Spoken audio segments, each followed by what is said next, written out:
The committee will come to order. Before we begin, I have one housekeeping matter. In consultation with the ranking member, I plan to adjourn the public portion of this hearing at 1 p.m. and immediately move upstairs for the classified portion. Today, we continue our posture hearings with Africom and Centcom. I want to thank our witnesses for being here and their service to our nation and the time it took to prepare for this hearing. These are very helpful to us as policymakers. Earlier this month, we heard from the commanders of Northcom and Southcom about the growing presence of the Chinese Communist Party in North and South America. The situation in Africom and Centcom is even more concerning. Most countries in Africa and the Middle East are now members of the CCP's Belt and Road Initiative.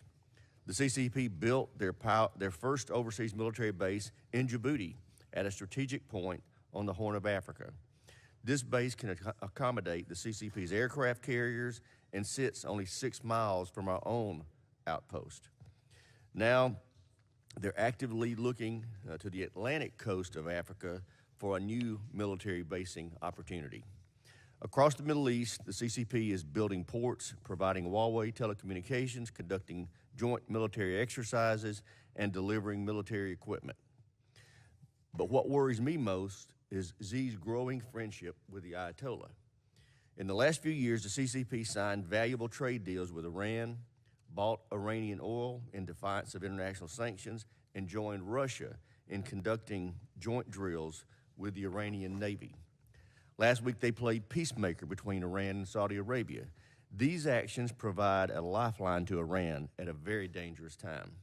The Ayatollah continues to fund and equip terrorists targeting American troops. He's providing Putin with advanced weapons to prosecute the brutal invasion of Ukraine, and his regime is aggressively pursuing nuclear weapons. We absolutely cannot allow that to happen. Finally, both General Langley and General Kurilla continue to face tremendous challenges snuffing out hardened terrorists in their AORs. In Africa, lack of adequate resourcing has led to worsening security situation, especially in the West, where the terrorist havens are expanding. In Centcom, President Biden's decision to unilaterally and unconditionally withdraw from U.S. forces from Afghanistan has undermined our national security. It has left a security vacuum with the Taliban, Al-Qaeda, and ISIS are all filling that vacuum. The assessment is that some of these terrorists could attack the U.S. within as little as 6 months. I remain very concerned that we are no longer positioned to detect an imminent attack and stop it. That's because the president's so-called over-the-horizon counterterrorism strategy is a farce. Without persistent ISR, reliable partners on the ground, and nearby facilities to launch assets, our ability to strike these terrorists is severely limited. I look forward to this afternoon's classified discussion on the capabilities we've lost and how we can help restore them. We cannot allow for blind spots, especially in these two AORs. With that, I yield to my friend and colleague, the ranking member, for any comments he may have. Thank you, Mr. Chairman. I appreciate Dr. Wallander, General Kurilla, and General Langley joining us today, and I appreciate your leadership in these issues. And I think that the chairman started in the place where I think most members are going to be most interested, and that is the role of China and Russia in both of your AORs. As we know, it is growing, and I think the chairman did a pretty good job of describing it in the challenge that we face to balance against this. And I think it's important to understand why that matters, and actually it's one aspect of General Langley's AOR that sort of drives home that point, and that's West Africa, where the Wagner Group has been so active in taking over a security role, and we've seen the coups and the violence and the chaos that has followed. Certainly, we continue to have the challenge of the violent extremist organizations operating there, but Russia and China's presence is making that worse. So we need to make sure that we figure out how to effectively counter that, and that's what I'm most interested in hearing. As we're working with all of the countries spread out throughout Africom and Centcom, they are working with China and Russia for reasons. There are things that they see to their individual country's advantage. It's not enough for the U.S. to show up and say, we're better than them, you have to be with us. We have to understand in great detail why these countries are working with China. Why are they working with Russia? What is being offered by China and Russia that we aren't offering? How can we effectively counter that? Work with partners globally as well to make sure that China and Russia don't begin to have dominant control in those parts of the world. Without question, that's the #1 biggest challenge in these, is to understand how we balance that out. And then very specifically within Africa, we do continue to be concerned about the terrorist groups that are present there. I mentioned West Africa briefly, but we would love to have an update also on what's going on with Somalia. Al-Shabaab continues to be the most well-organized and effective arm of al-Qaeda. How is that fight going? And speaking of unilateral decisions, President Trump's unilateral decision in the dying days of his administration to simply pull out of Somalia without any sort of plan to follow up also had consequences, and would be curious to see what we're doing in that part of the world to deal with that. And then in the Middle East, Iran was mentioned, but the other thing that I think we need to really think about is in Iraq. We have had a presence there now since 2003. That presence has varied in terms of its purpose. Certainly in the 2015-16 timeframe, it was very focused. ISIS had risen, it was a profound threat, and we showed up to help our partners in that region to quell that threat. What is our presence in Iraq right now doing? Well, how is our partnership with Iraq? As the chairman noted, we are clearly targets for what Iran and their proxies are doing. What is our mission there? Who are our partners? And going forward, what should be our mission in that part of the world? These are two very interesting commands. We look forward to your testimony to help enlighten us as the challenges there, and most importantly, how we can be helpful in making sure that we meet the national security needs of our country in those regions and help all of you do your jobs in that region. With that, I yield back and look forward to your testimony. Thank you, sir. We will now introduce the witnesses. We have the Honorable Celeste Wallander, is the Assistant Secretary of Defense for International Security Affairs. General Eric Kurilla is the Commander of United States Central Command, and General Michael Langley is the Commander of United States Africom. I want to welcome my witnesses, and Dr. Wallander, we'll start with you for 5 minutes to give us your opening statement. Thank you. Chairman Rogers, Ranking Member Smith, distinguished members of the committee, thank you for inviting me to testify.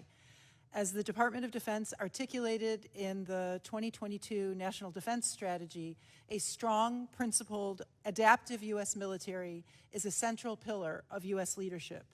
This strategy sets out how the U.S. military will address growing threats to vital national security interests and a stable and open international system.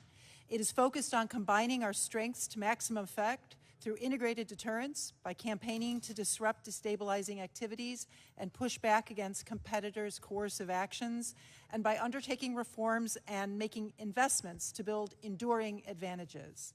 The Department remains committed to using our instruments to further U.S. interests in the Middle East and Africa.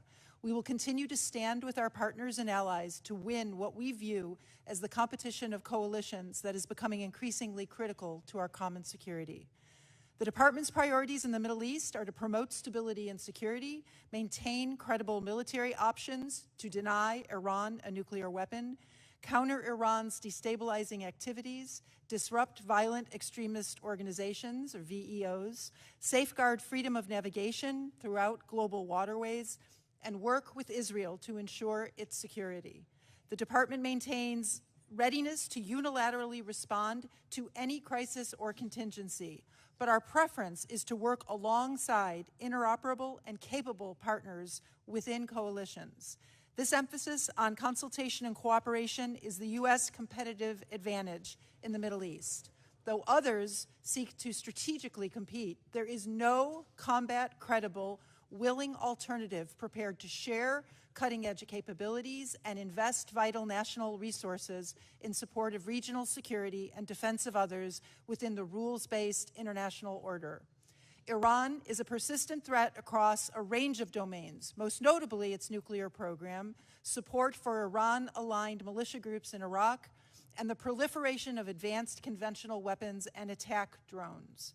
In Iraq and Syria, the Department remains committed to the enduring defeat of ISIS, both through military activities and by working with interagency partners to support comprehensive whole-of-government approaches to deliver security and stability. In Yemen, U.S. policy objectives remain focused on creating the conditions to implement a durable resolution under UN auspices that will end the now 8-year conflict. Within the Middle East, U.S.-Israeli military exercises demonstrate our ongoing work to improve our interoperability and increase military cooperation. And as Israel's alignment to U.S. Centcom's AOR matures, there will also be increased focus on working multilaterally with other partners throughout the region, including strategic partners in the Gulf. Africa's geopolitical importance to U.S. national security must not be overlooked. Many of the world's most pressing challenges and global solutions will emanate from this continent as it continues to grow in political and economic power. Africa's extraordinary potential is threatened by episodes of political instability, democratic backsliding, transnational threats, the entrenched and growing presence of EEOs, and the impact of climate in a complex operating environment. The Department takes an African-led, U.S.-enabled approach in close coordination with allies and partners to address security challenges. The Department prioritizes disrupting VEOs that threaten the homeland and vital U.S. national security interests, and supports a holistic approach to the security challenges in Africa through robust cooperation. This approach ensures that U.S. security and governance initiatives mutually reinforce each other to address the transnational nature of threats. In East Africa, we remain steadfast in our support of regional initiatives to counter the threat from al-Shabaab in Somalia. In West Africa, we remain focused on countering ISIS and JNIM in the Sahel by investing in and supporting our security partners. The security situation continues to deteriorate in the Sahel and coastal West Africa. Growing threats presented by VEOs, governance challenges, and a lack of development opportunities have exacerbated conflicts in the region. Recent political transitions challenge U.S. military assistance as well as access and influence to help counter advances by malign actors, namely Russia and the PRC. The PRC is the only country with the intent and increasingly the capability to fundamentally reshape the rules-based international order, and Africa is key to U.S. strategy to prevent the PRC from achieving its objectives. With the support of Congress, the Department of Defense remains positioned to support our allies and partners, compete with Russia and the PRC, and deter and defeat our adversaries across the Middle East and Africa. Thank you again for the opportunity to testify, and I look forward to your questions. Thank you, Dr. Wallander. General Kurilla, you're recognized. Chairman Rogers, Ranking Member Smith, ladies and gentlemen of the committee, I'm joined by Command Master Chief Fleet Derek Walters, the command's senior enlisted leader of U.S. Central Command. On behalf of the soldiers, sailors, airmen and Marines, Coast Guardsmen and Guardians who serve this command, the Central Region, and the nation every day, thank you for allowing me to testify regarding the posture of U.S. Central Command. This year is the 40th in our Centcom history.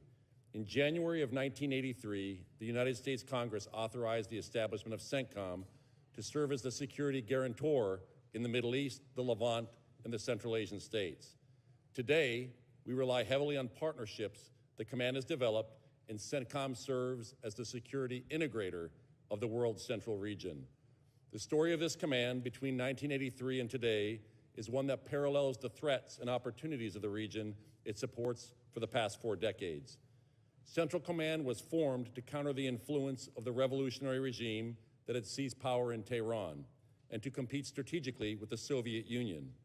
The organization's original charter was to direct and enable military operations and activities with partners to increase regional stability in support of American interests.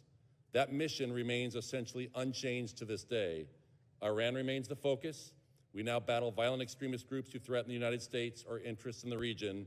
The Soviet Union has been replaced with China and Russia as strategic competitors. The region remains vitally important to the nation and the world. Ours is an area of responsibility that encompasses 21 nations, 600 million people, and serves as the strategic nexus of the world's most important corridors of trade. Today, CENTCOM's priorities are to deter Iran, counter violent extremist organizations, and compete strategically with China and Russia. That is what we do. 4 decades after CENTCOM's formation, Iran remains the primary destabilizing element in the region. We've seen rapid advances in Iranian military capability over time. The Iran of 2023 is not the Iran of 1983. In fact, Iran today is exponentially more militarily capable than it was even 5 years ago. Today, Iran possesses the largest and most diverse missile arsenal in the Middle East, with thousands of ballistic and cruise missiles. Iran also maintains the largest and most capable UAV force. Iran's vast and deeply resourced proxy forces spread instability throughout the region and threaten our regional partners. Iran continues to enrich uranium far above what is needed for commercial use. Iran can enrich uranium far faster it could even 2 years ago. An Iran with a nuclear weapon would change the Middle East overnight and forever. As Iran continues to destabilize the region, we continue to fight violent extremist organizations. 4 years ago today, March 23rd, 2019, was a historic day in Centcom's 40-year lifespan. In Baghouz, Syria, the global coalition eliminated the last so-called ISIS territorial caliph. This historical achievement did not come without loss. During the fight against ISIS in Iraq and Syria, tens of thousands of our partner forces were wounded or killed. Our partners were fully in the lead. 20 American service members were killed and dozens were wounded. They will always be remembered throughout U.S. Central Command by their countrymen for their sacrifice in defense of stability in the region. Today, we continue the fight against ISIS in Syria alongside our Syrian Democratic Force partners to ensure the enduring defeat of ISIS. And we remain in Iraq to advise, assist, and enable the Iraqi security forces in the fight against ISIS. In Afghanistan, ISIS Khorasan seeks to expand its ranks and develop the capability to inspire, enable, or direct attacks in the region and beyond, with the group's ultimate goal to attack the U.S. homeland. Amidst these challenges, strategic competition is deeply manifest in the region. The People's Republic of China aggressively expands its informational, military, and economic instruments of national power across the region. And now, Beijing seeks to establish its diplomatic influence. China, dependent on the region for over half of its imported crude oil and more than a third of all its natural gas, is also moving beyond energy-based investments to encompass physical and telecommunications infrastructure that advances its Belt and Road initiatives. 19 of 21 Centcom countries have signed a Belt and Road agreement with China. We are in a race to integrate with our partners before China can penetrate the region. Russia, on the other hand, seeks to expand its influence in Syria, seeking a permanent basing there and undermining our efforts towards stability and security. Putin seeks a foothold of influence in the Central Asian states, leveraging historical relations and a perceived decline in U.S. engagement to challenge our influence in this area of the world. With these challenges, the Centcom region holds the greatest risk of derailing the national defense strategy with a flashpoint international incident that may demand a response using unplanned resources or attention. That is why we require a sufficient and sustainable force posture to accomplish these missions without relying on additional forces. And to accomplish these strategic priorities, Centcom focuses on a strategic approach centered on people, partners, and innovation. People are our greatest asset and our most critical resource. Our partners are the nation's comparative advantage against competitors like China and Russia. And across Centcom, we cultivate deep, abiding partnerships that can serve as a hedge against threats in the region, while deterring Iran from its most destructive behavior. And China views our partners as merely customers and clients. Innovation of thought, innovation of process, innovation of concept, and technology extends the value of our partnerships, and innovation allows us to move faster, operate more efficiently, and increase progress across all operational efforts. So deter Iran, counter violent extremist organizations, and compete strategically are what we do. People, partners, and innovation, that is how we do them. In closing, let me thank you again for the support of our service members, civilians, and their families. For 40 years, much of that time in sustained combat and Centcom area of responsibility, the United States and the region relied on the American service member for the security and stability of the region and to advance American interests. Those men and women have fulfilled the original promise of this command and in some of the toughest circumstances, and we owe them a debt of gratitude. It is the greatest honor of my lifetime to be their commander. Thank you, sir. General Langley, you're recognized. Chairman Rogers, Ranking Member Smith, distinguished committee members, it's an honor to appear before you today to testify on the state of affairs of the United States Africa Command. I'm proud to testify alongside my dedicated colleagues, General Kurilla and Assistant Secretary Wallander. Now, I assumed command last August, and since then, I've embarked upon a campaign of learning. And over the last 7 months, all to inform this discussion today. I undertook this campaign of learning to fulfill my commitment to this Congress and complete a holistic assessment upon confirmation. Now, I made that assessment, and I will continue it throughout my tenure of command. Up front, I want to make one thing crystal clear. The team of service members and civilians at Africom is a talented and dedicated body. I'm honored to serve among them.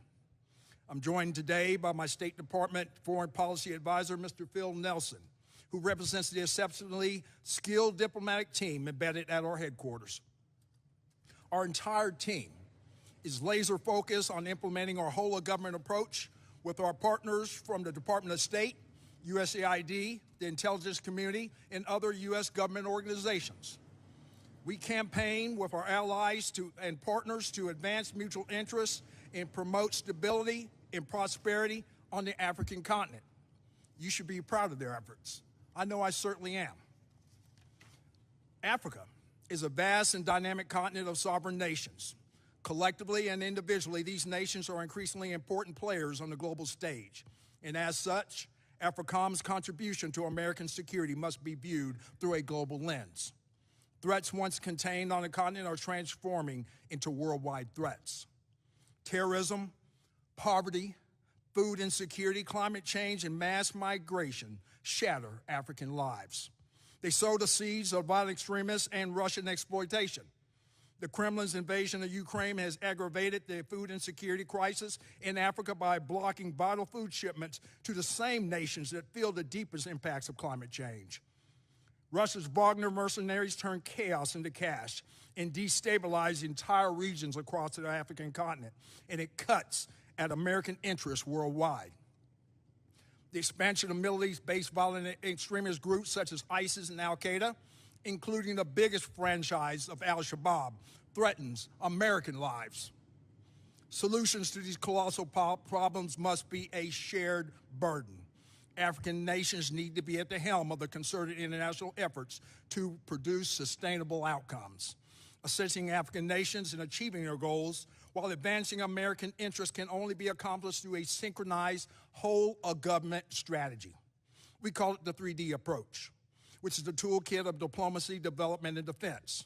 But one tool does not succeed without the whole kit. So I will advocate for State Department and USAID partners to receive the resources they need to succeed. Now, Africa faces many challenges.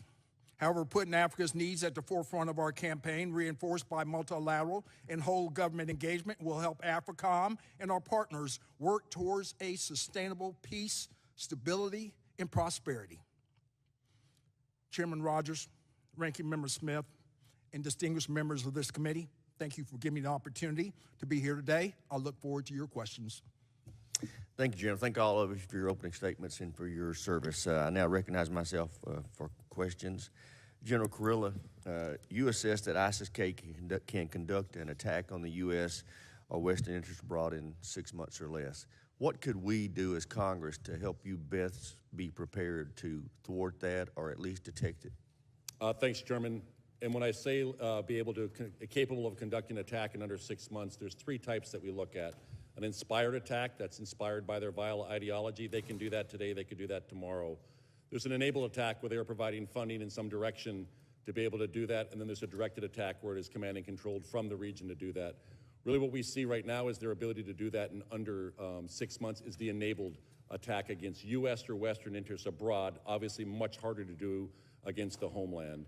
So part of that is our ability to increase our intelligence and collection efforts inside of Afghanistan. We are working right now with the department. We have received funding to increase our alternative airborne ISR, and we should have some systems coming online that is a 400% increase in the ability to collect over the top. We're trying to increase our other forms of intelligence, SIGINT, HUMINT, to enable us to penetrate those networks to target better. Great. General Langley, the CCP has built a base in Djibouti. They've announced they're building a spaceport there, and they're looking to build a naval base on the Atlantic coast of Africa. Could you tell us the impact of those plans and what we can do to help you best thwart those? Chairman, what I'm concerned about is the strategic implications. I'm concerned about that these aspirations of space base or any other technologies that can be dual use into military uses that the PRC or the CCP will establish a platform for power projection that changes America's strategic calculus going forward. We need to be concerned, and what I have at my disposal is become and maintain the partner of choice as we engage with our African nations. In my travels across the, Chairman, in my travels across the continent, our partners don't want to be militarized in a strategic sense. That's what I need to be able to articulate to them in my engagements. Great. I'm curious, there's a concern that we may not be able to get appropriations bills passed on time. If we were not to be able to get a defense authorization bill passed on time, what would the implications of a CR be to you and your AOR? And I'll start with you, General Langley. Chairman, first of all, it affects readiness. As we do the calculus of risk to force, risk to mission, the readiness of our forces, as the violent extremist organizations and the layered threat of the PRC and also Wagner's actions, it increased risk. We need new starts to be able to address these challenges. A delayed budget will hamper our new starts to address those issues. Great. General Kurilla. Hey, Chairman, thank you. We require a sufficient, timely, and predictable funding. Bottom line, it affects readiness. As Mike Langley said, one of the key issues, we can't have new starts, and we will see that affect readiness for forces coming forward in our allocated forces. Okay. General Langley, I'm curious, you made reference to Russian activity in the African continent. Have you seen any diminution of that activity given their focus on Ukraine and their devotion of resources there, or has it been uninterrupted? Chairman, first and foremost, let me state that Wagner and Vinny Prigozhin, they're about power and profit. And they do this and engaging, they fill a void of where we are not, where we have backed off because of one reason or another. They are the vanguard for the Russian Federation. And they are a cash for profit agency. And there is a revenue stream of what they garner on through their illicit activities on the African continent goes up to Putin. Great. I'm interested, General Kurilla, one of my frustrations about the way we left Afghanistan was we did not maintain a base anywhere in Afghanistan from which we could conduct ISR. Can you tell me how adequate, or if it is adequate, what you're receiving now in the way of ISR? I know we're going to talk more about this in the classified section, but can you, in a public way, talk about how adequate it is or inadequate? So I have validated requirements right now for ISR.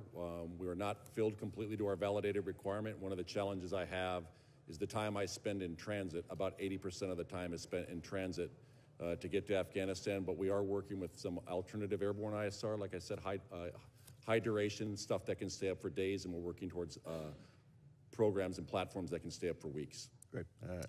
Recognize the ranking member. Thank you. So focusing on China, well, to some degree Russia's role, but the treaty or the reopening of relations between Iran and Saudi Arabia that China just recently negotiated, part of that is that Iran says publicly that they're going to stop sending arms to Yemen, to the Houthis in Yemen, which would be, a significantly positive step.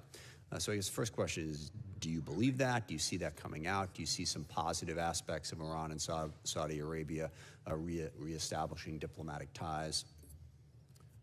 Thank you, Ranking Member Smith. So I think there is goodness anytime tensions can be lowered. An agreement is not implementation. While they were negotiating this, over the last 90 days, we stopped 5 major shipments of Iranian arms that were going to the Houthis, and some of those were advanced components like inertial navigation systems for short-range ballistic missiles. And I think that what we should be concerned about in this is that China is the one that mediated this. It was being done by 2 countries in the Middle East over the last 2 years, but what it shows is that China, not only do they have their economic, information, and military instruments of national power being coming into the region, we are now seeing really for the first time their diplomatic instrument of national power. Yeah, and Dr. Wallander, I'd like just sort of follow up on that from a policy standpoint, because This room is kind of conditioned to not be fond of China, and that's where the conversation goes, and that's fine. But looking at the broader world, we're talking about Chinese involvement. We'll leave the Russians out of it for the moment. You know, they are doing a huge development initiative throughout Africa, and now they're negotiating, you know, well, peace treaty is the wrong word, but they're negotiating between Iran and Saudi Arabia. If you're in Africa, if you're in the Middle East, you know, what's our argument for why China's a problem, and frankly, how do we balance? And I understand the nefarious aspects of what China's up to, but how do we effectively make that case to these countries that we're trying to make our partners, as opposed to, I think everyone in this room is going to be there, but we're not the ones we're trying to persuade. We're trying to persuade the countries out there that they need to be careful about their relationships with China and Russia. How do we do that in light of those facts? Well, thank you, Congressman. I share your assessment and what General Kurilla laid out as his concerns. I think that what our duty and our argument to countries in the Middle East and Africa is that we want to work with them on common interests to improve their capabilities for national security and stability. Whereas the track record of China and Russia in the form of Wagner actually comes in for their narrow national interests, often is, as we've seen a track record of China going in with what sounds like very tempting deals, which end up on the back end costing countries quite a lot and providing a lot less capability. So the track record is something we can point to, and we're beginning to see that effect. In Africa, Wagner is beginning to not have the stellar reputation that the Russian government would like to claim that it has. And what I would strongly suggest is that we need to make that case, and we need to make it better. I think there's a tendency, at least in the pronouncements that I hear, just like, we're the U.S., we're good, they're China, they're bad, therefore you have to agree with us. I can assure you, and everyone at this table, the rest of the world doesn't look at it that way. They look at a mixed record coming from us. They look at their needs. I think we are right. I think our role in the world is incredibly important. I think the alliance that we put together and the idea of a rules-based international order is vastly better than China's debt traps and China's desire to come in and extract resources, China's autocratic approach. Crucially, you know, if you say anything, I mean literally anything that China doesn't like, they'll cut you off at the knees, okay? That's the argument we need to be making. I mean, South Africa is out there doing joint exercises with Russia and China, and we're going, don't do that. We need a better argument. It's really crucial that we do that. Just in the last couple of minutes, on my question I raised in the first place, what are we doing in Iraq right now? What's our plan? Why are we there? What's the mission? So Iraq is a strategic partner, Congressman, and what we are doing there is for the enduring defeat of ISIS. We are partnered with the Iraqis and obviously the Syrian Democratic Forces. We did 313 partnered operations last year. We've done 129 this year to date. And those are Iraqis in the lead or Syrian Democratic Forces in the lead. The Iraqis just did a major large-scale operation where we are providing some of the intelligence and the fires aspect of that to go after the enduring defeat of ISIS. There's about 20,000 ISIS detainees inside of Iraq. And when we can get to them where they can do this on their own, that's when we'll know when we see the enduring defeat of ISIS. Thank you very much. Thank you all. I yield back. Good morning, everybody. I'll now recognize myself for 5 minutes. General Kurilla, I'm extremely concerned about the rapid progress Iran has made on its nuclear program. Earlier this month, the IAEA said that Iran has produced uranium particles that were enriched up to 83.7%. Last week, you testified before the Senate Armed Services Committee that Tehran can now produce sufficient fissile material for a nuclear weapon in less than 14 days. Iran is on the brink of being a nuclear weapon state, which would change the security layout of the Middle East in unpredictable ways. So, General, what activities or plans are you engaged in to reinforce U.S. deterrence and convey to Iran that acquiring nuclear weapons will not be in its best interest? Thank you, Congressman. I mean, the U.S. policy is Iran will not have a nuclear weapon. I think anything about plans that we have against any nuclear program would be best in a classified setting. Thank you, and we will bring that topic up in the classified setting. And Dr. Wallander, do you have anything to add to that here in this public setting? Just to endorse or support your assessment of the challenge, and to reiterate that the role of the Department of Defense is to provide the Secretary of Defense and the President with military options for the prevention of Iran's acquisition of nuclear weapons. Okay, well, thank you both. Further on Iran, they are posturing to be more than just a regional challenge. Over the course of Russia's invasion of Ukraine, Iran has increasingly provided military support to Russia, specifically drones. Russia is planning to provide Iran with advanced capabilities, including military fighter jets, helicopters, and air defense systems. So, and they're also planning to jointly build a drone factory inside Russia that would produce thousands of drones per year. This has more than just regional impact for Iran. So how is Centcom posturing to respond to this increasing collaboration between Iran and Russia, and what do you assess the implications to be for the region? Congressman, it is very concerning with this relationship that Iran and Russia have. We are seeing them move the UAVs to Russia, be able to use them in Ukraine, and these are the very same UAVs that they use to attack our forces in Iraq and Syria, and they're improving upon them.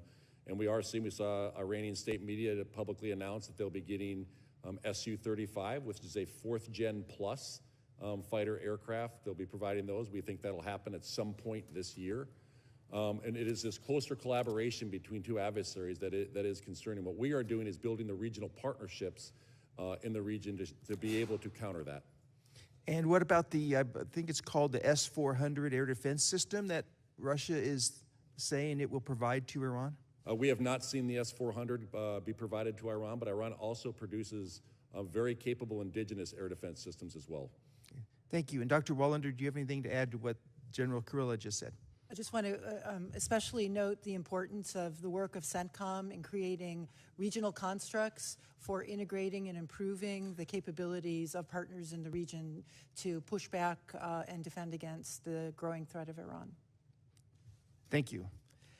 And lastly, General Kurilla, there are numerous efforts underway in Congress this year to enhance U.S. and Israeli collaboration on future warfare technologies. I have a lengthy amendment in the NDAA on this, for instance.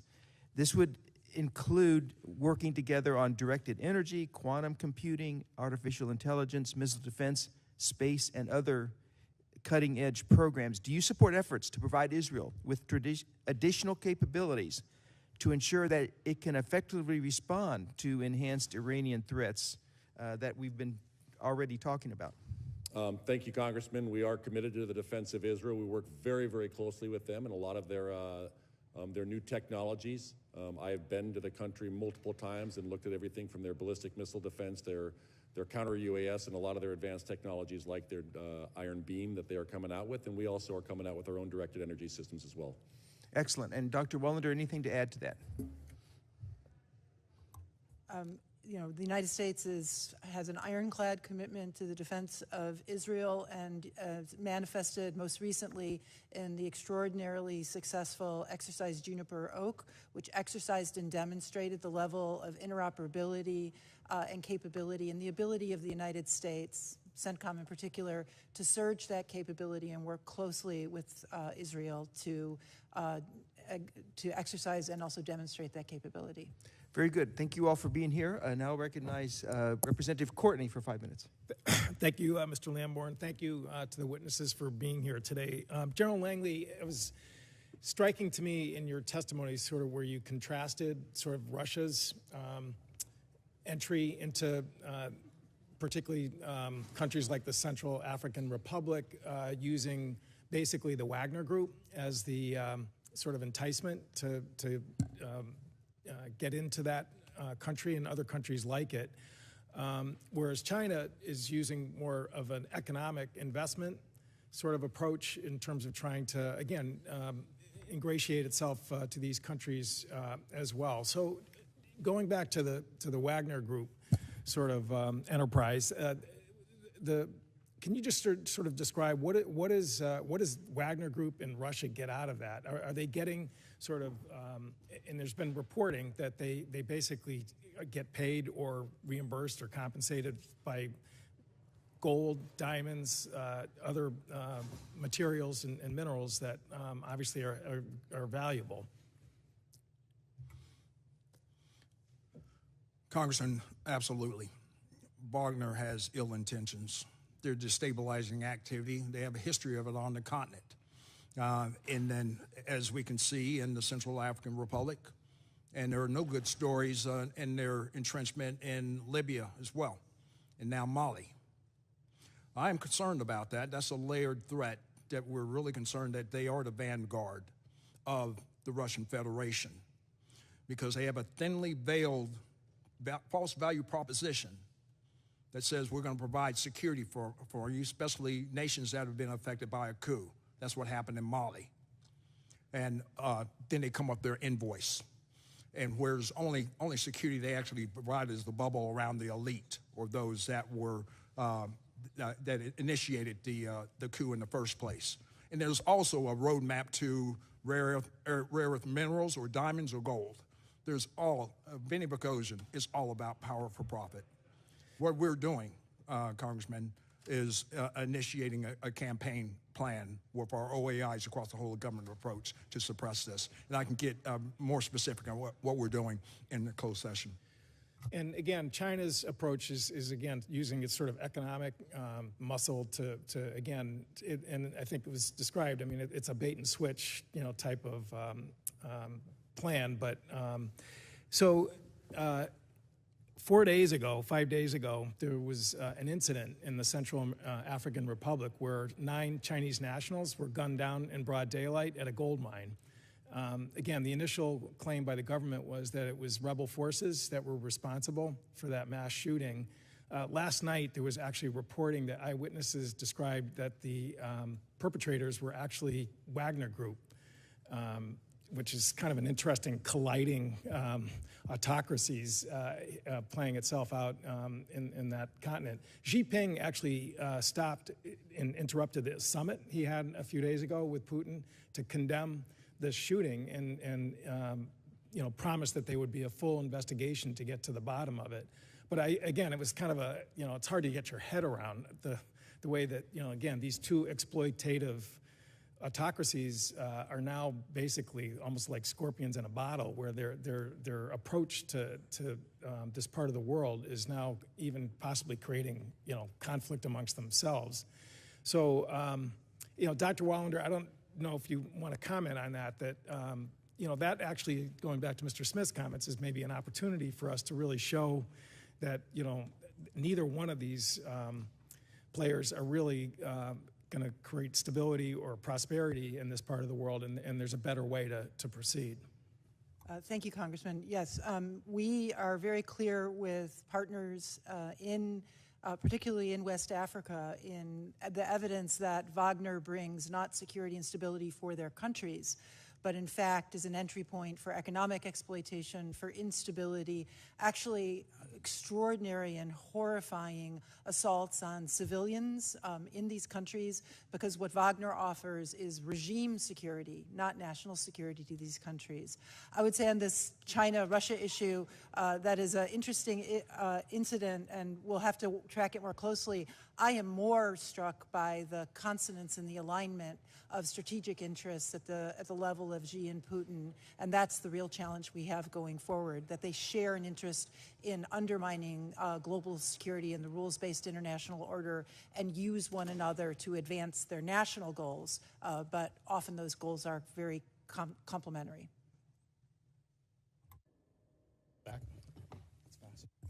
I thank the gentleman. Chair now recognizes the gentleman from Virginia, Mr. Whitman, for 5 minutes.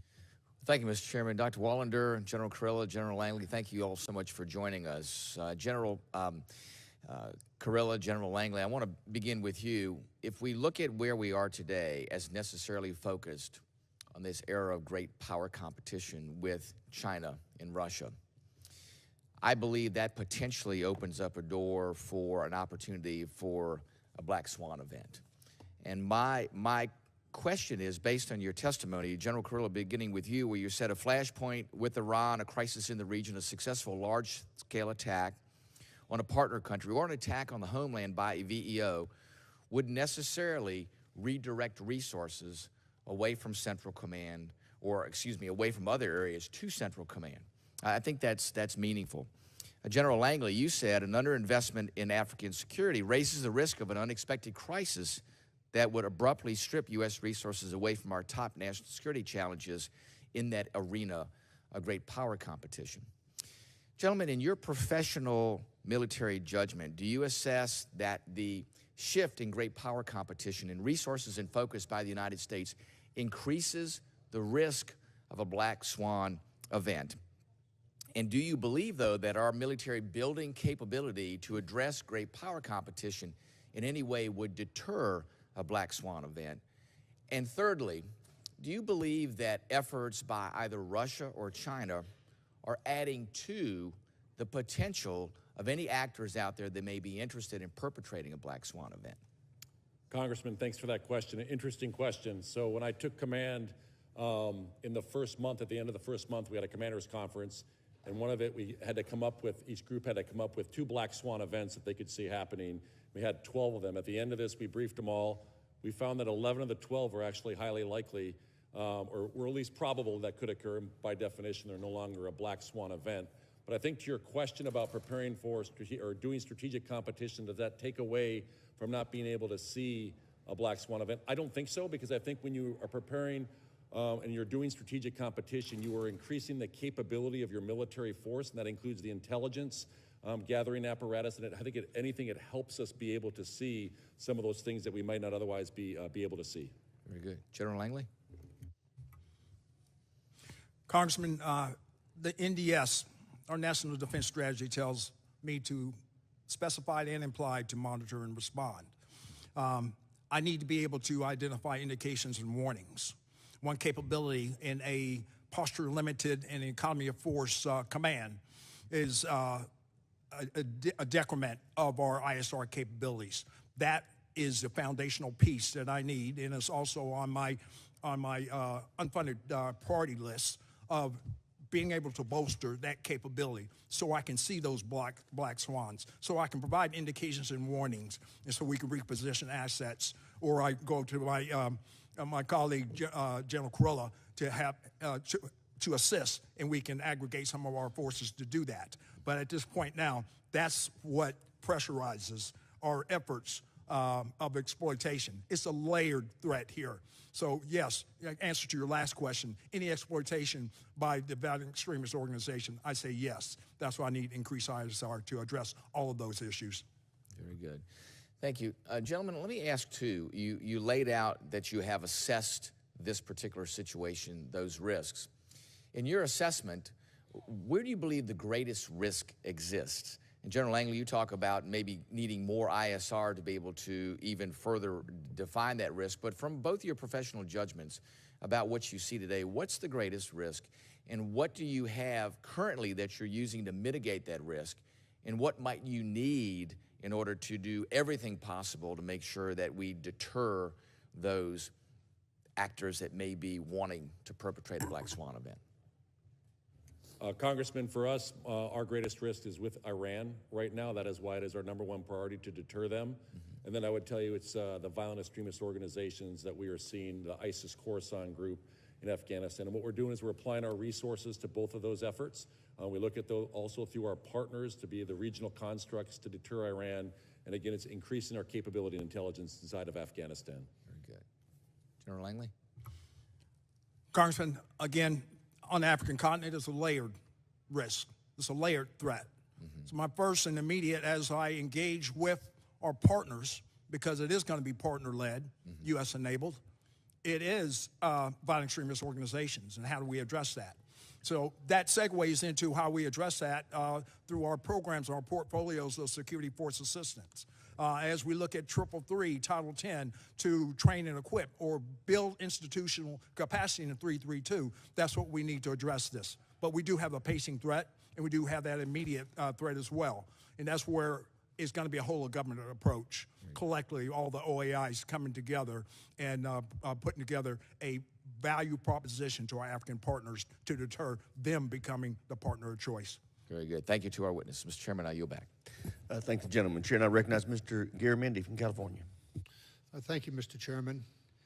Secretary Wallander, General Kurilla, and General Langley, thank you very much for the testimony today and your insight into the issues. I'd like to focus on Africa here, and specifically, General Langley and Dr. Wallander, you mentioned the whole of government.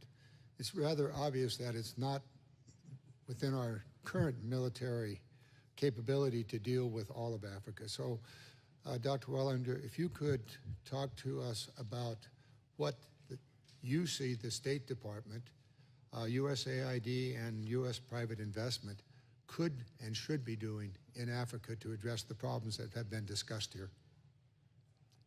Thank you, Congressman. It's an excellent question, and I would point to as a signature a signature element of that whole of government approach, including the private sector, the African Leaders Summit that was so successful in December of last year. There were elements of that summit that were focused on defense and security, on diplomacy, on development, and there was a significant private sector involvement in the discussions about how to advance security, stability, and prosperity in Africa. The Department of Defense works closely with USAID to support their programs when they need assistance and when they need Africom support. And we work very closely with the Department of State in advancing governance, rule of law, institution building. When we talk about security assistance, a lot of our security assistance is focused not merely on train and equip, but also on building civil-military relations, resilience, and capacity of our partner governments so that they have that strong governance structure to be able to advance policies for their countries across the board. Well, thank you. General Langley, same subject area. Thanks for the question, Congressman, because the whole of government conceptually will work, can work, but we need to address some issues. As I look at USAID and I talk to some of the administrators over there, and even administrative power, says that their non-humanitarian efforts to put the full throws or horsepower into the whole of government approach, most of that funding is earmarked. So they can't do in-stride adjudication, they can't do in-stride reallocation, I should say, to the problems brought to bear in some of the African countries, whether it be famine relief or any other thing of development across their governance. These African partners say that, holistically, the enduring solution to violent extremist organizations is good governance. To bolster the capacity in their governance, USAID and State Department need flexible funding to address these current near-term issues. And just one point, as far as the military perspective, we add to that within our 333 programs, and we just want that to be more responsive as well. 333, explain, please. I'm sorry, that's our, the 333 Title 10 authorities is authority that I have as these African countries are embarking upon the violent extremist organization fight. They need training and they need assistance within that. The 332 builds ministerial capacity so they can have, embark upon the whole of government approach to address these issues. I would note that the Peace Corps is returning to Africa. At least I'm pleased about that. I want to deal with the violent extreme organizations, the relationship between the U.S. military and French in Mali and other of the Sahel areas. If General Langley and Dr. Wallander, if you could speak to that issue and where the French are and where they're not, and where we are and where we're not. Yes, Congressman, I talk to the French weekly, and as their president came out with a new strategy, more of advise and assist and institution across, they are just moving some a piece on the chessboard. We still have the same strategy that's in line with each other to be able to help and enable, partner-led, but U.S. enabled, to be able to ensure that they achieve their objectives. So I work with the French all the time, and our operational plans and campaigning are in line. I'll yield back. Thank you very much. Thank the gentleman. Chair, and I recognize the gentleman from Georgia, Mr. Scott, for 5 minutes. Thank you, Chairman. The Air Force is moving assets from EUCOM to INDOPACOM, and it just seems kind of strange that we would be moving those assets right now with everything going on in Ukraine. Do both of you have a need for additional air assets, or do you have the air assets that you currently need in Centcom and in Africom? I have a requirement for additional air assets, Congressman.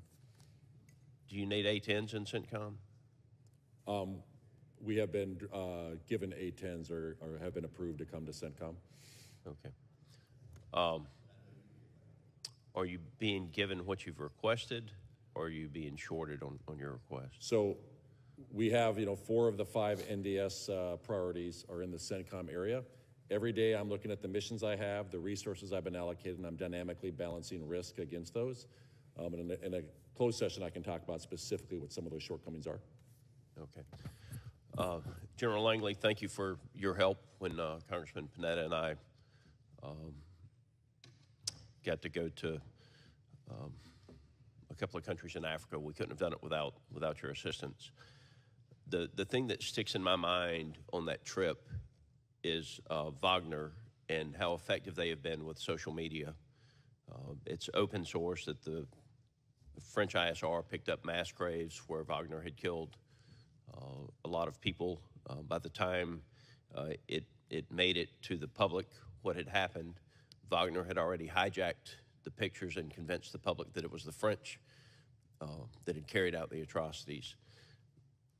I'm concerned about the speed at which we are handling unconventional warfare and how we're able to increase our pace to deal with what I consider to be a terrorist organization like Wagner. What discussions are happening about how we increase the pace of our unconventional warfare to compete with Wagner and others who don't have to operate by the rules? Congressman, thanks for that question, because that's one of my concerns. We need to be able to operate at the speed of relevance. And as we consider in the military, as you well know, the OODA loop, to be able to observe, orient, decide, and act. And once Wagner does something like that through our military information support operations, we need to be able to go at that cadence, faster cadence that interdicts their illicit activities, especially their malign information activities. So we're working whole of government as well. State Department does have some programs in place as well to deter the ill effects of the information space that Wagner's espousing. I mean, speed is the key to it. Once people have already made up their mind, then it's hard to unmake it, especially in those countries. And I'm very concerned, and we met with the current leadership of Chad and some other countries about what is happening with the French, and there seems to be an attitude, might not be the right word, but kind of the belief that if they kick the French out of the country, that the U.S. is going to build an enduring mission. But it was the French Mirages that saved us in Tonga Tonga. My assessment is we would have lost everybody in Tonga Tonga had the French not had Mirages. Is that yours as well? Congressman, I've read the Tonga Tonga report, and as every time we come around to matching capabilities and readiness assessment, we ask for more vertical lift, and we thank this Congress for the Warfighting Recovery Network.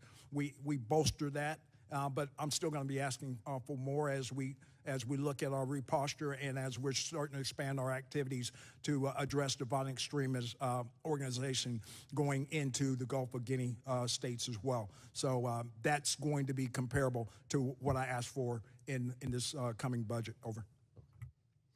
I appreciate both of you. I'll have more questions when we get to the other meeting.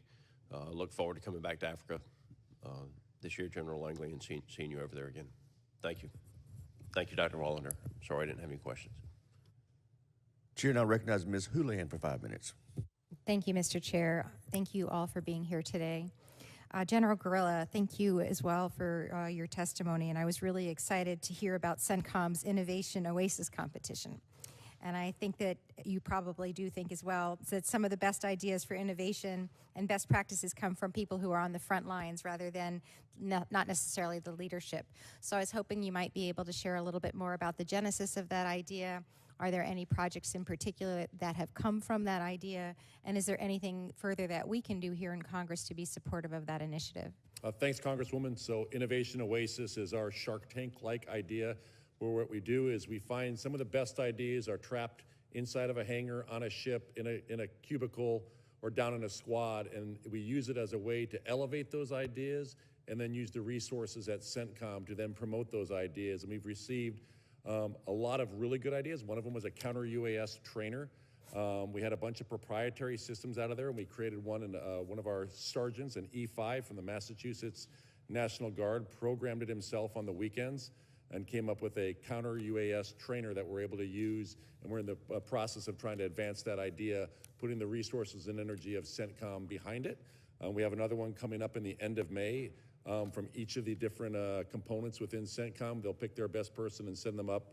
And it's a chance really to elevate great ideas that are otherwise trapped inside a squad or a ship, et cetera.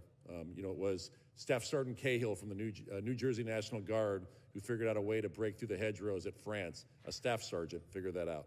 And is there any kind of way that you guys are tracking those successes, and so that we can kind of continue to elevate them and encourage that sort of innovative thinking in what is otherwise sort of a stodgy kind of an organization? I say that as a former Air Force person myself. Oh, ma'am, we do have a open portal website where people submit their ideas and people can see those. Excellent, thank you. And General Langley as well, thank you for being here today. U.S. Africa Command is a relatively new combatant command, and it was designed from the start to lead with diplomacy, with development and defense in a supporting role, and that's fascinating. Until this last Congress, I was able to serve both on the Armed Services and the Foreign Affairs Committee, which I really enjoyed that kind of combination of defense as well as diplomacy. So as part of the combatant commander, and part combatant commander and part diplomat, how can you balance those roles? How are you able to balance those roles as you're working with the Department of State or USAID to offer a whole of government support for our African partners? How are you finding that? Congresswoman, thanks for asking that question. Because, yes, all my engagements on the continent, in these countries, they know that their solution to their immediate threats is violent extremist organizations, and they know that they need to create a holistic approach in their whole of government approach. So I always engage with assistant secretaries over at state or administrators over at USAID to ensure that we can build that capacity. And they ask me to advocate for their need for more flexible funding or increased funding in the number of programs. But also on the back of that, Prosper Africa. These are the initiatives that this Congress has legislated. We need to get after that, especially the GFA, you know, formerly, well, actually now known as Prevent Conflict, Promote Stability. So holistically, that's what I have in discussions with the leadership of the countries that I engage with, being able to add more to that and more capacity to those programs. Full funding will be helpful. If you would let us know if there are any further authorities or help and support that we can provide to allow that to be easier for you, that would be terrific. And with the last minute of my time, I wanted to talk a little bit about the threat posed by infectious diseases. I had a chance to go on a bicameral delegation with Senator Kuntz and Senator Portman this past summer, and particularly struck by the Cabera slums that I was able to visit and how dangerous an outbreak in those slums could be, or frankly a rural outbreak as well, that is a zoonotic one. Can you all speak a little bit more in a half a minute about what Centcom is doing on this issue and what we think we should be doing, or how Congress can be more helpful on that? Congresswoman, I think it's by working with our partners on this to make sure that we identify the threat and we're working with them as they help identify the needs. I concur with Eric is saying. We bring this up with our partners and have that discussion, and it's going to be a partner-led on these initiatives, but we will enable. Thank you. I've run out of time, and I yield back, Mr. Chair. Thank the gentlelady. Chair, and I recognize the gentleman from Tennessee, Dr. J. Lay. Thank you, Chairman, and thank you, panel, for being here today. I'm going to start with General Kurilla and Dr. Wallander. As mentioned earlier in today's hearings, over the last few years, Iran and its proxies across the region have escalated their use of projectiles, particularly drones, to attack U.S. forces and U.S. allies. Can you give us an idea of how we are defending ourselves against these threats, and what does the data show about the performance of counter-UAS systems deployed in the region? Thanks, Congressman. So what we do see is advanced capabilities that Iran is using.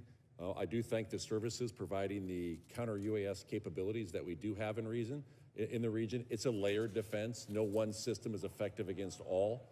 And so what we do is we look at the performance of the systems and look at ways to help improve them. We just finished a counter-UAS experimentation and live fire down in Saudi Arabia at our Red Sands Integrated Experimentation Center that we have down there. We finished that last week against complex threats to identify weaknesses in other areas that we can improve in the tactics, techniques, and procedures of those counter-UAS systems. Can you share any numbers on performance percentage-wise of how we're doing against those assets? I would have to take that for the record to give you the exact performance parameters. Okay. Dr. Wallander, did you have anything to add? I would just emphasize, in addition to the partnerships with countries in the region, that the focus of Centcom and also policy and support has been to emphasize the opportunities for integrated approaches where regional partners, especially in the Gulf, can work together to more comprehensively address the threats that you identified. Okay. And we also talked earlier about the Iran nuclear deal, and Dr. Wallander, does it remain the policy of the United States to ensure that Iran will never acquire or develop a nuclear weapon? Yes, Congressman. President Biden has made that clear. Okay. Given the strides that the Iranian nuclear program has made, I'm not sure we should be confident that we won't be witnessing a rise of nuclear Iran in the near future. So how do you assess Centcom's ability to respond to an Iranian nuclear breakout? Again, Congressman, I'll be happy to talk about the Iranian nuclear program in a closed session. Okay, fair enough. There's probably no bigger threat to one of our greatest allies, Israel, than the Iranian nuclear program. Do you believe that if it became necessary, the IDF has the capabilities today to defend themselves against the rising threat of nuclear Iran? I think Israel has the capability to defend itself against ballistic missiles. I think any discussion other than that on a nuclear program is best in a closed session, Congressman. Okay. Do we have contingency plans being prepared to defend U.S. personnel and asset in CENTCOM's AOR against Iranian retaliation in the event of Israel's strike on Iran's nuclear program? Congressman, we're always prepared to defend our forces that are in the region. Okay. Just one final question, shifting to what impact the Ukraine war has had on Russia's posture in the Middle East. For instance, have we seen a reduced footprint in Syria? A very small reduction in the footprint. We've seen some reduction in terms of munitions, but for the most part, they've maintained their force posture because it's very important, and it shows the importance that they place on Syria. And you saw that Assad just went to Moscow, and he welcomed a permanent Russian basing in the region. We continue to observe Iran and its proxy shipping weapons to Russia for use against Ukraine. General, if you see such a shipment, say Iranian drones headed to Russia through your AOR, do you have the authority to interdict these shipments? We have the authority to stop things that we can see inside of certain countries, but I think that's best in a closed session, Congressman. Okay, and I'll save a few more questions for the closed setting. Thank you all for being here. I yield back. Thank the gentleman. Chair now recognizes the gentleman from Massachusetts, Mr. Moulton, for 5 minutes. Mr. Chairman, thank you very much, and thank you all for being here. I think it is incredibly important that we don't take our eye off the ball in the Middle East, even as we rightly focus on the rising threat of China and the necessary deterrence initiatives in the Pacific. Dr. Wallander, back to this deal that the PRC was able to broker between Iran and Saudi Arabia. What do you think that this could mean for the region in the medium term? And what lessons should we learn from it with respect to how we compete with China outside the Indo-Pacific region? So thank you, Congressman. I want to emphasize two points about what looks like a deal. As General Kurilla pointed out, it's an agreement. We'll see about implementation. One is that these were quiet talks that the Kingdom of Saudi Arabia and Iran were having for some time about reestablishing embassies, exchanging diplomats. So China came in on the back end, played a role, but this is something that was in the works for a while. Second of all, if this contributes to greater security and stabilization in the region, if this does, and again, we're waiting to see, lead to an end to Iranian provision of capabilities and fueling of the conflict in Yemen and the threat that that has posed to other Gulf countries, that would be a welcome development. So we are in a watch and wait posture. But I also want to emphasize we are concerned about China's increased activity in the diplomatic front to present itself as a problem solver. And we will make clear to our partners, such as the Kingdom of Saudi Arabia, with which we have broad, deep, long-standing security, economic, and political ties, that we are a strategic partner of choice. And just because China came in at the end here and maybe helped seal a deal does not mean that the reliability and the long-standing partnership between the United States and the Kingdom of Saudi Arabia is something to discount. So you're saying that China swooped in here at the last minute and took credit for the whole deal, which I think is something that we're all quite familiar with in the realm of politics and world affairs. If we get wind of the Chinese about to do something similar with perhaps another country in the Middle East and Iran, would it be wise for us to be the ones who swoop in and seal the deal, as you said? We remain closely engaged with all of our partners in the region and are attuned to their security concerns, support their diplomatic efforts that are consistent with international law and advance stabilization and security. So we need to be forward-leaning, as you're suggesting, in working with our partners in the region so that they know the United States have their best interest at heart and they can count on us. So if that's what we should do in the future, why didn't we do it in this case? We have a close relationship with the Kingdom of Saudi Arabia, and I can't speak to the details of diplomatic discussions between countries that we were not privy to. Okay.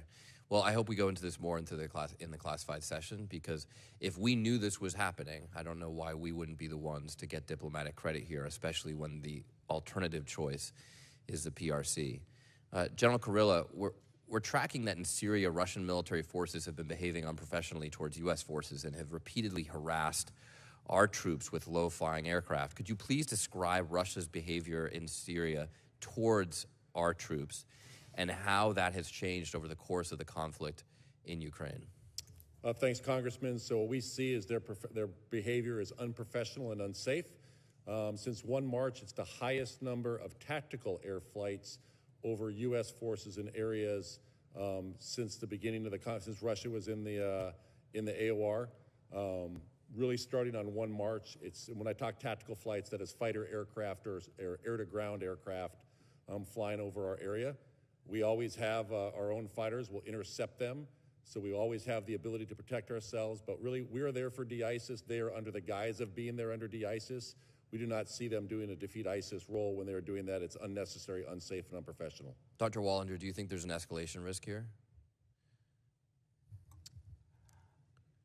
There's always a risk when Russian forces are behaving unprofessionally, and making sure to maintain American presence and appropriate responses is something we count upon from our military commanders, but escalation management is something that we know that they are mindful of as well. Well, my time is up, but I would just say that if there's always a risk when Russian soldiers are behaving unprofessionally, it also seems that Russian soldiers always behave unprofessionally, and so we really have to manage this risk. Thank you, Mr. Chairman.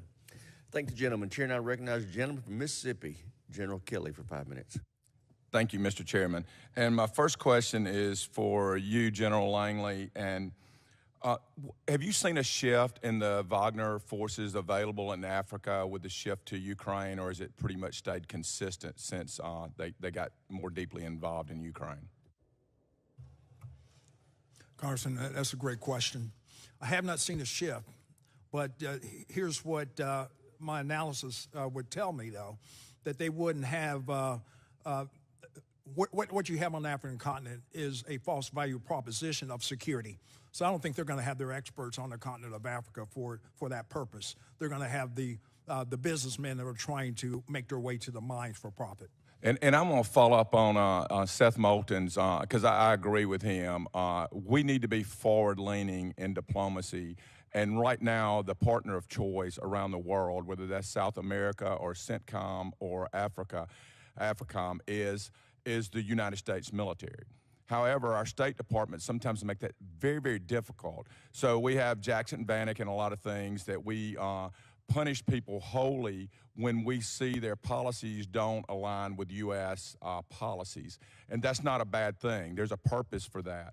But do you guys see any way that we can do that on a sliding scale and a reward punishment basis as opposed to a wholesale, you acted bad, so therefore we're not going to do any IMET with your country anymore. We're not going to provide U.S. aid to your country anymore. We're not going to do anything where we completely cut them out and create a vacuum in those countries where they have to choose China or Russia because we're not available because of our State Department. And I use a prime example. I visited 5 countries in Africa last July, May or July, somewhere around that time frame. And I went to Tunisia, Burkina Faso, Chad, Ethiopia, and Djibouti. And in all those, we had State Department restrictions that were preventing us from being effective as a military as we can. What is the solution to this so that we can build those future leaders in those countries instead of just saying no, we can do an incentive-based program as opposed to just saying no?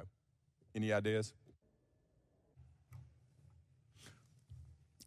Congressman, the 7008 sanctions on that country, but restrictions for me, I have to look at the whole government approach. For example, Burkina Faso, 708 was imposed, but I had to thank you for, I just really want to thank you for the language within the 8823 that says notwithstanding authorities. There are still some notwithstanding authorities. And that's why at Flintlock that we had last week, major exercise in West Africa, the Burkinabes were there. They were there. So until there's a message to them that they need to set the stage to return back to democratic norms.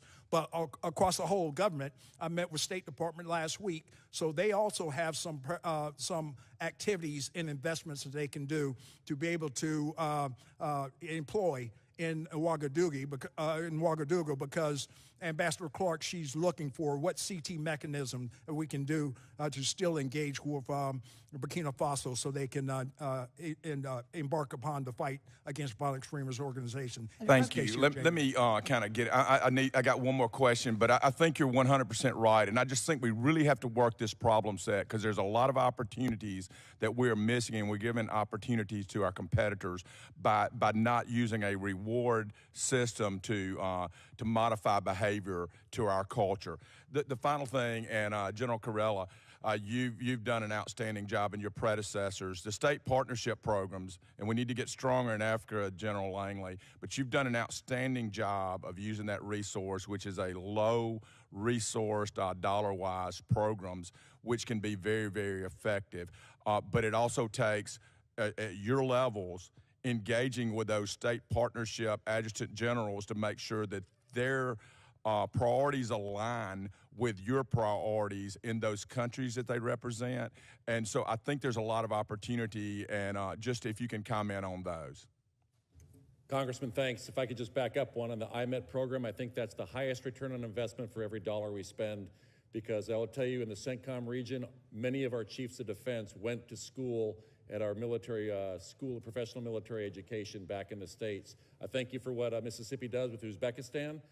I think we do have great alignment, and the return on investment we get from our state partnership program is significant, and it's one of the highest requested things from a lot of our countries in the region.